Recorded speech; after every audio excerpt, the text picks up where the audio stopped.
The Fox and the Crow. Once upon a crow was flying with a piece of cheese in his mouth.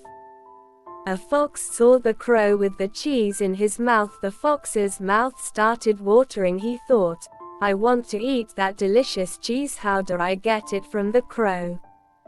The fox stood beneath the tree where the crow was sitting. He started praising the crow. "I have heard that you are a very good singer. I would love to hear your sweet voice. Please sing for me, dear crow." The crow was very pleased hearing the praise. He opened his mouth to sing. As soon as he opened his mouth, the piece of cheese fell to the ground. The cunning fox quickly grabbed the cheese. He made fun of the crow and said, "Ha! Fooled you. Who wants to hear your voice, silly crow?